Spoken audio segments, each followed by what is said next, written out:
The arena on Threshold 7 had seen blood from dozens of species.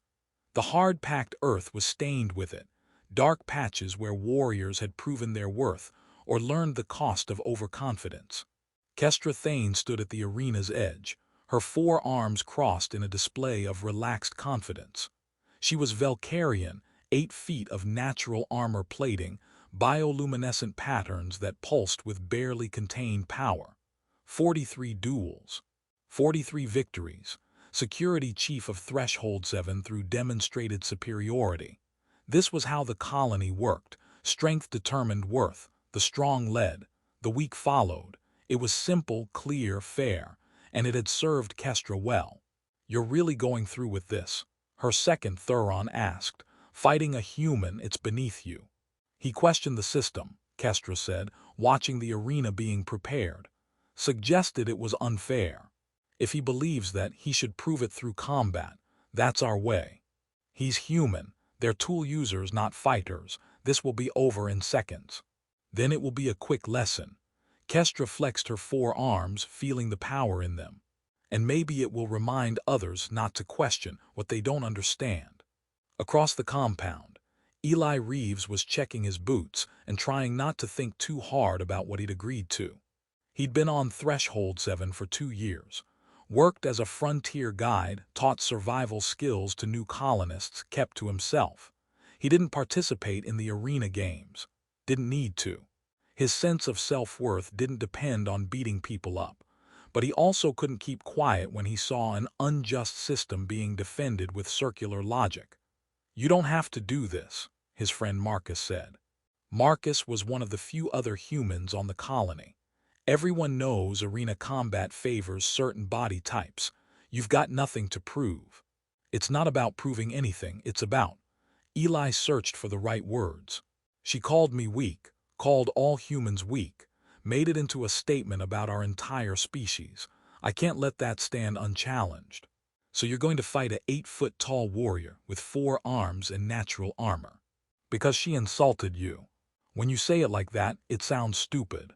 "It is stupid. You're going to get hurt." "Probably," Eli agreed. "But I've survived worse than getting punched. And maybe if I can make this interesting, it'll make people think about their assumptions. Or it'll just be a human getting publicly humiliated." "That's also possible." The arena filled up as word spread. A human had accepted a challenge from Kestra Thane. This was unprecedented. Entertaining, maybe, definitely noteworthy. The betting was heavy, 20-to-1 odds against the human. Some people bet on Eli out of loyalty or hope, but no one with serious money expected him to win. Kestra entered the arena to cheers. She was popular, respected for her strength, admired for her record. She spread her 4 arms wide, acknowledging the crowd. Eli entered to polite applause and some concerned murmurs. He looked small in the arena space. Fragile. His combat gear was simple, flexible clothing that allowed movement, sturdy boots, no armor. He had none of Kestra's natural advantages. The arena master, a Thishan administrator, explained the rules. No lethal force. Fight continues until yield or incapacitation. Medical teams standing by. "Combatants, do you understand?" "Understood," Kestra said clearly. "Understood," Eli confirmed. They faced each other across 50 meters of open ground. "Last chance to yield and save yourself some pain," Kestra called out. "I respect that you accepted the challenge, but we both know how this ends." "Do we?" Eli's voice was calm, not challenging, just questioning. "You're human, slow, weak, fragile. I'm Vel'karian, faster, stronger, armored. The outcome is mathematically certain. Math doesn't account for all variables. It accounts for the ones that matter." Kestra settled into a ready stance. "I'll try not to hurt you too badly." "I appreciate the consideration," Eli said, and Kestra couldn't tell if he was being sincere or sarcastic. "Begin," the arena master commanded. Kestra advanced confidently. No need to rush. She controlled this space, this fight, this outcome. She'd demonstrate superiority clearly but not brutally. Make her point without creating diplomatic incidents. She led with a testing strike, her upper right arm throwing a straight punch designed to gauge his reflexes and commitment to defending himself. Eli moved, not away, that surprised her. He angled to the side, letting her punch pass through the space where he'd been, staying just outside her range while his eyes tracked her movement with focused intensity. Interesting. He wasn't panicking. That was unusual. Kestra followed up with a proper combination. 2 arms high, 2 arms low, attacking from different angles simultaneously.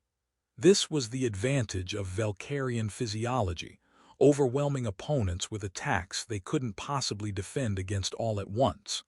Eli didn't try to block everything. He evaded the high strikes, absorbed a glancing blow from one of the low strikes on his hip, used the impact to create distance and reset position. The crowd made appreciative sounds. He'd survived the opening exchange. That was more than some species managed. "You're quick," Kestra acknowledged, "but speed won't be enough when I really connect." "Noted," Eli said, circling, watching her with those human eyes, brown, clear, analyzing. Kestra pressed forward, using her reach advantage to control space. She drove him toward the arena edge with a series of jabs and sweeps, cutting off his movement options, backing him into a corner. Eli kept moving laterally, not allowing himself to be trapped. His eyes never stopped watching her, her feet, her arms, her center of balance. He was studying her, recording data, learning. That should have been her first warning.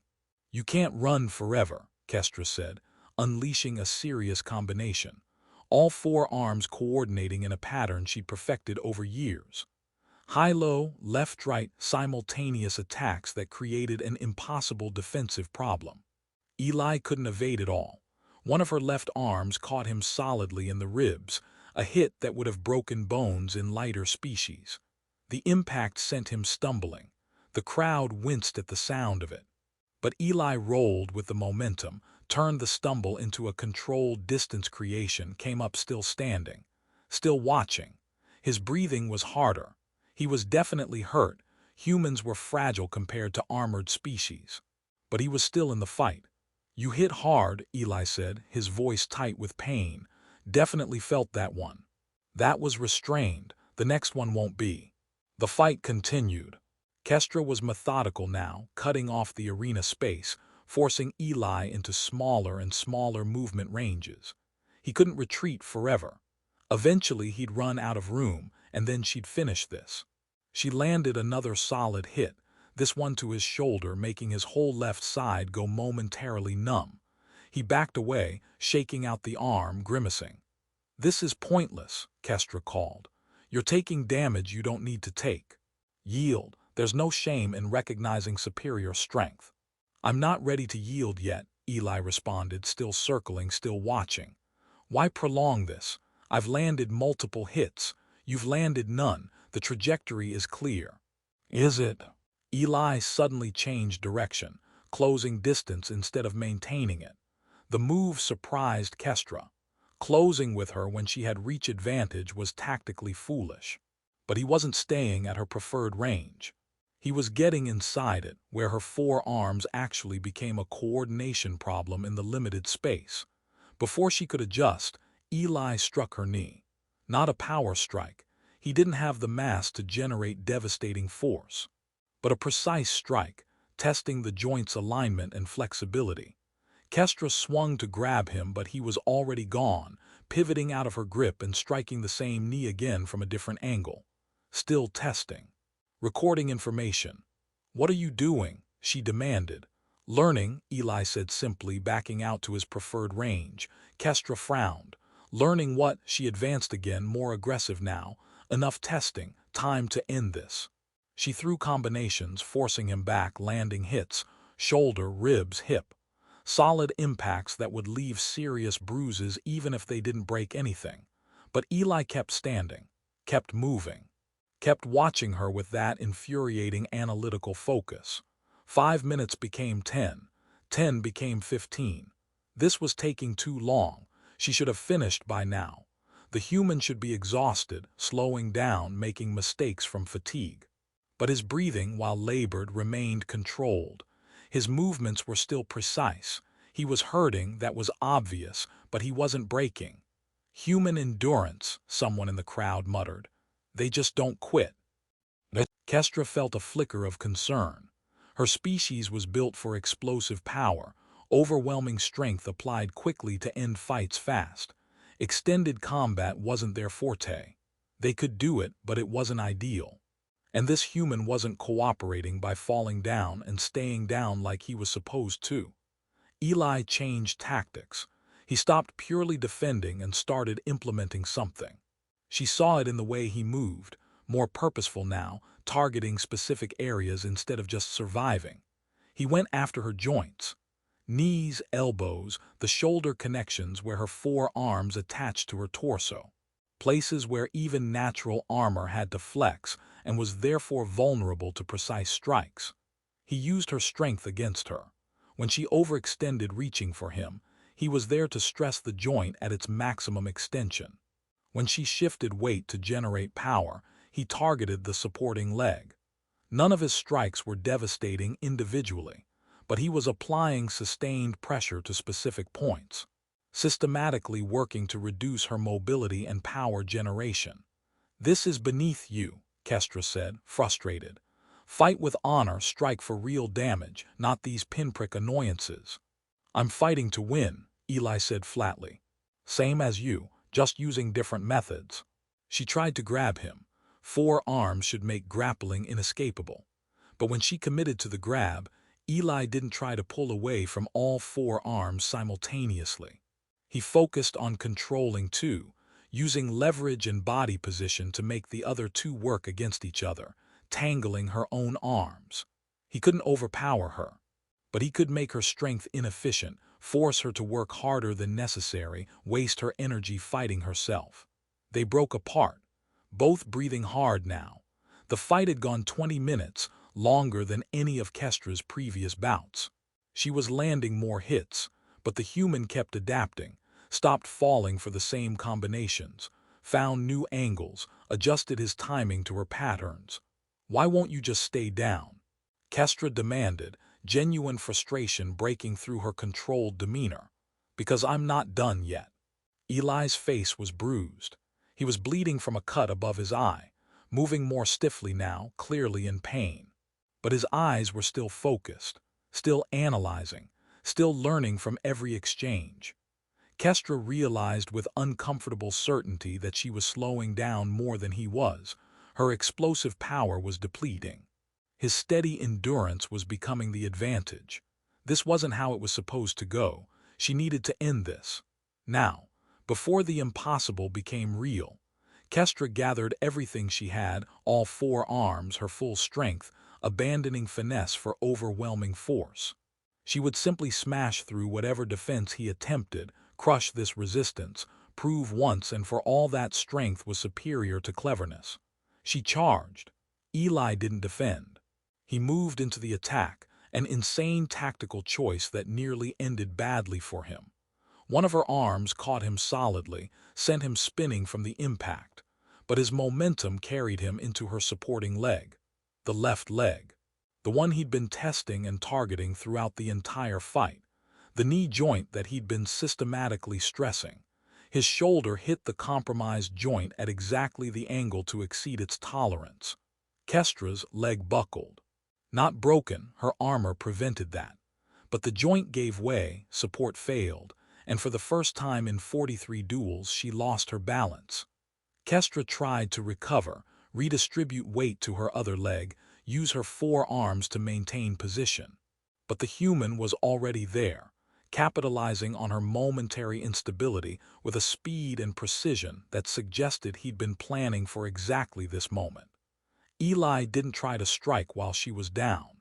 He controlled her fall, positioning himself where 2 of her arms couldn't reach effectively, where the other 2 would interfere with each other if they tried to grab him, where her compromised leg couldn't provide leverage for explosive recovery.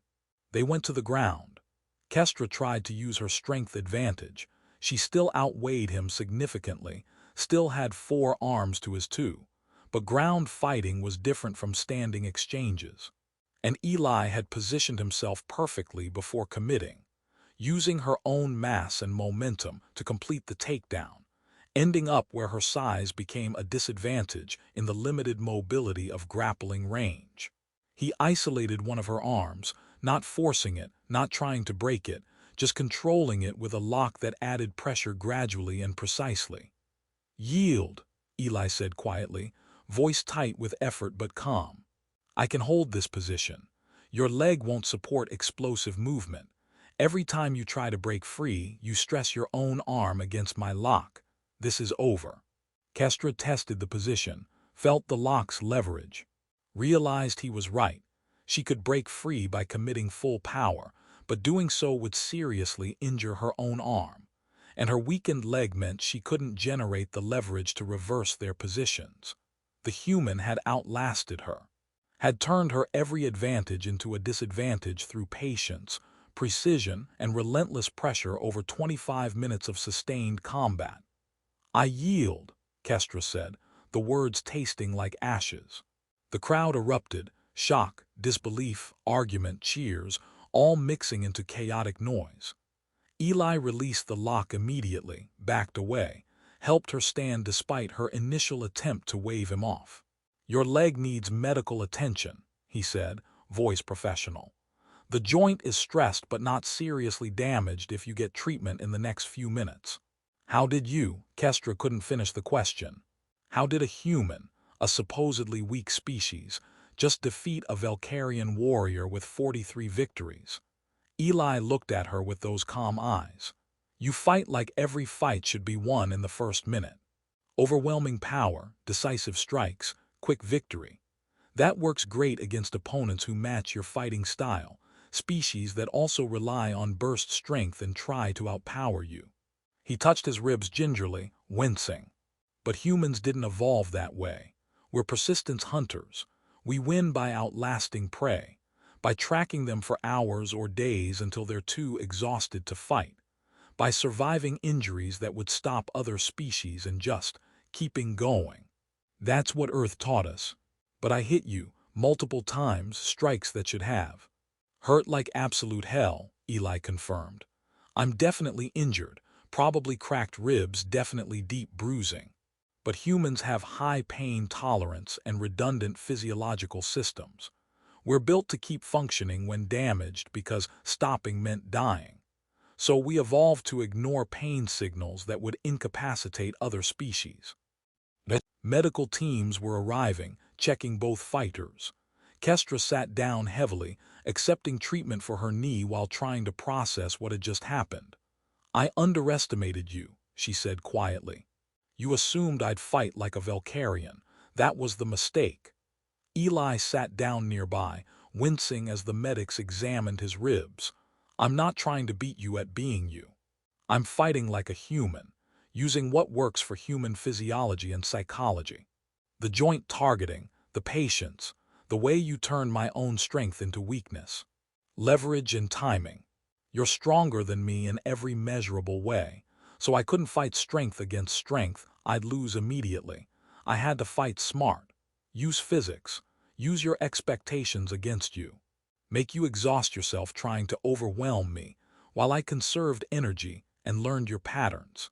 Eli's expression was serious, and I was terrified the entire time. "For what it's worth, you hit hard.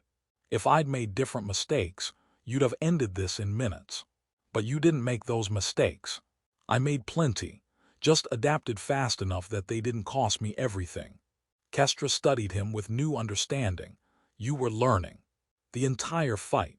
Every exchange taught you something about how I move, how I generate power, where my balance is during different combinations. That's what humans do. We adapt. It's our survival trait." Eli accepted a stimulant injection from the medic, grimacing. "Earth didn't give us overwhelming natural advantages.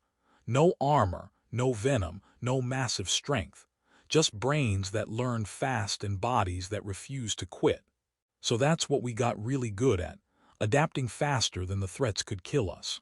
The arena master approached, clearly uncomfortable with the unprecedented situation. "The victor is Eli Reeves. By Threshold 7 law, he is entitled to claim status appropriate to defeating the security chief. I don't want status, Eli interrupted. This was just two people testing themselves against each other. That's all it was. He looked at Kestra. You're still an incredible fighter. I just happen to be a terrible matchup for your style. Against most species using most fighting approaches, your methods work perfectly. You've proven that 43 times. I just fight differently than anyone you'd faced before. Kestra was processing this, really processing it. Everything she'd believed about humans, about strength, about what made a warrior effective had been challenged. What you did. It wasn't about being weak or strong in the traditional sense. It was about being smart and patient, and she searched for words, terrifying in a completely different way than I expected. Welcome to what Earth taught humanity, Eli said. The planet tried to kill us in every way imaginable. Predators, diseases, weather, starvation, other humans. So we learned to survive through stubbornness and adaptation. Not because we're naturally strong, because we absolutely refuse to die when there's any other option. The aftermath of the duel rippled through Threshold Seven's community for weeks.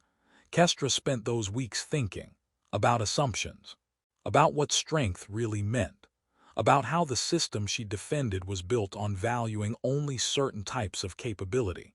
She replayed the fight in her mind constantly, every moment where she'd expected one thing and received another, every assumption that proved wrong. The human had been afraid, he'd admitted that, but fear hadn't stopped him. His physical disadvantages were real, he'd acknowledged them, but disadvantages weren't the same as weakness. He'd won not by being superior but by being different, by using methods she didn't know how to counter because she'd never encountered them. That realization was humbling and valuable. 3 weeks after the duel, Kestra found Eli at the training facility where he taught survival skills to new colonists. I want to learn, she said without preamble. Eli looked up from the equipment he was organizing. Learn what? How you fight, how humans fight. Not just the techniques, the philosophy behind it, the way you think about combat. Why? Because I've spent my entire life training to fight like a Vel'karian, learning to maximize my natural advantages. And it never occurred to me that there were completely different approaches to the same problem, ways that might work better in certain situations. Kestra's 4 arms gestured with unusual uncertainty. You defeated me not because you were stronger, but because you understood things I didn't. I want to understand those things too. Eli considered this.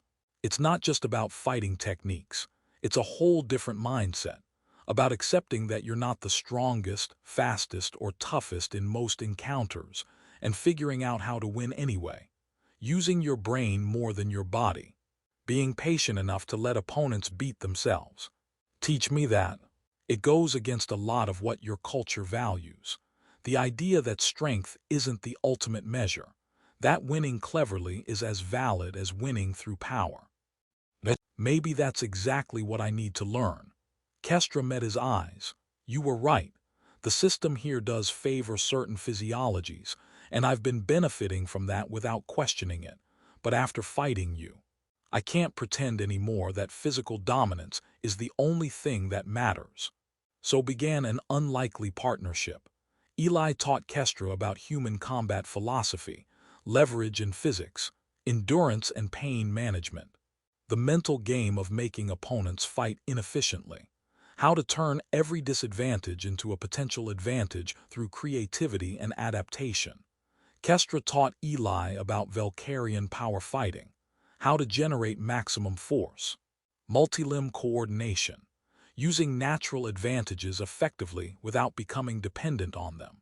Both became better fighters, but more than that, both became better at understanding that strength has many forms, and wisdom lies in recognizing which form applies to any given situation. The arena culture on Threshold 7 began to shift, not immediately, not completely. Cultural change is slow, but people started recognizing that combat capability came in different packages. That dismissing humans, or any species, as weak was a dangerous assumption. That the system needed to value more than just who could hit hardest. A year after the duel, Kestra and Eli were working together as security consultants, combining their different perspectives to create more comprehensive defense strategies. "Do you regret it?" Eli asked one day, "losing that fight, your undefeated record?" "I regret that it took losing to make me see what I was missing," Kestra said.